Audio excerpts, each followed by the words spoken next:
Good evening, everyone. Welcome to my YouTube channel once again. And today, in the series of mathematical concept videos, we'll cover the second part of probability. और आज हम कुछ अलग अलग तरीके की घटनाएं और उनसे रिलेटेड क्वेश्चन सॉल्व करेंगे. So, without further ado, let's start the video. First, mutually exclusive events. ये ऐसी घटनाएं होती हैं जो एक दूसरे पर बिल्कुल भी निर्भर नहीं करती, जिनका घटित होना दूसरे पर बिल्कुल भी डिपेंड नहीं करता है. They are two separate events और इनकी क्यूमुलेटिव यानी एक साथ योग प्रोबेबिलिटी निकालने के लिए सिंपली हम इन दोनों की प्रोबेबिलिटी को जोड़ देंगे. सो प्रोबेबिलिटी ऑफ ए और B oblique A union B is equal to probability of A plus probability of B. So this additive formula of probability is tweaked here because probability of A intersection B is 0 because these two events are totally different. There is no relationship between the two.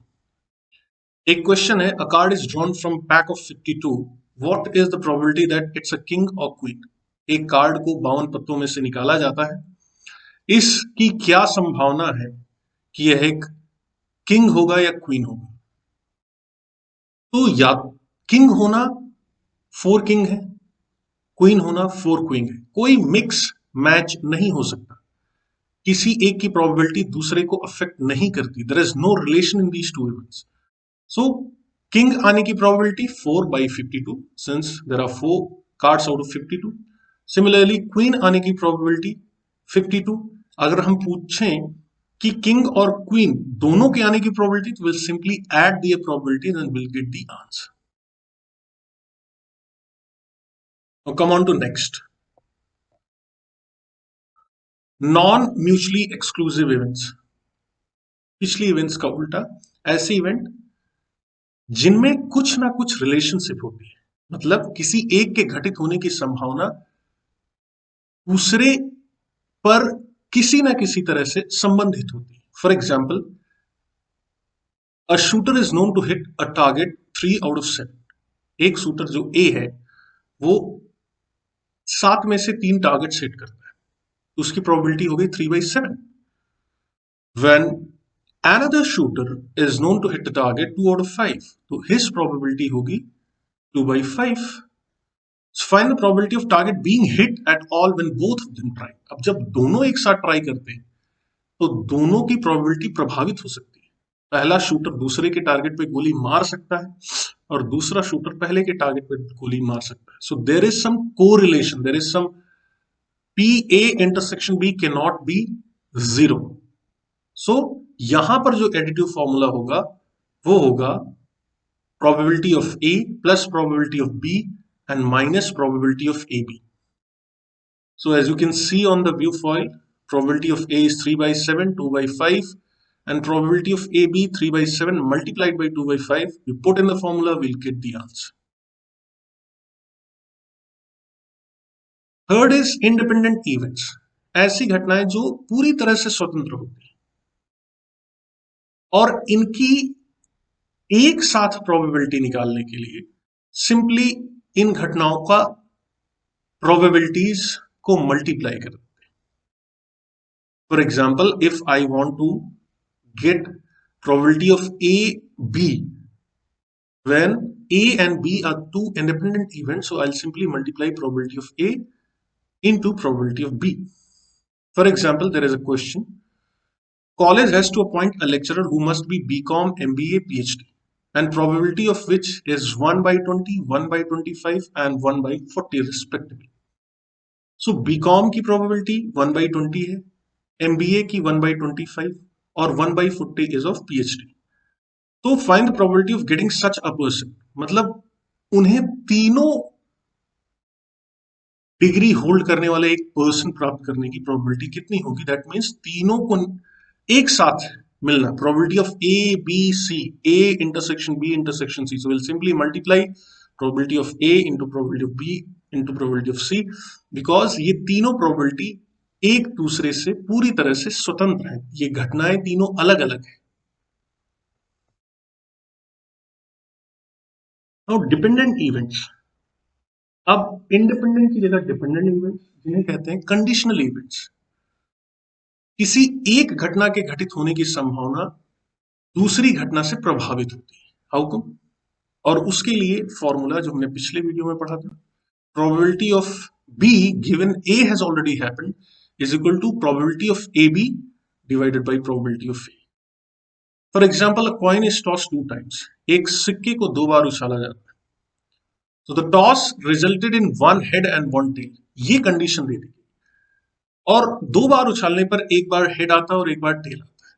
सो ये condition है, that means ये जो घटना अभी घटित हुई ये affect करेगी हमारे नेक्स्ट क्वेश्चन को। क्वेश्चन क्या है? What is the probability of the first throw resulted in a tell.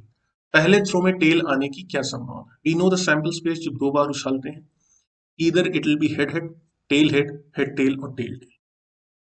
पहली घटना जो घटित हो चुकी है, जो एक कंडीशन का काम कर रही है, वो ये है the toss resulted in one head and one tell.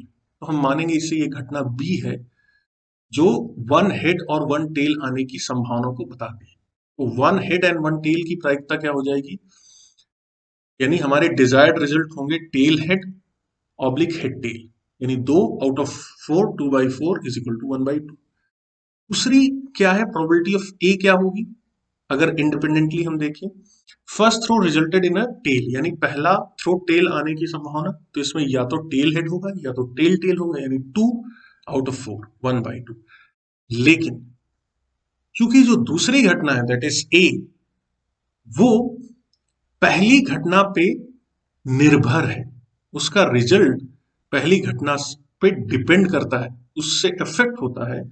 So probability of A when B has already happened will be probability of AB, that is 1/2 into 1/2 divided by probability of A, that is 1/2. So you get the answer 0.5. Now we'll see examples of Bayes theorem we studied in the previous video. It's a very important and easy theorem, and many of the questions in competitive as well as board examination surface from here. So let's see one question. A bag 1 contains 4 white and 6 black balls.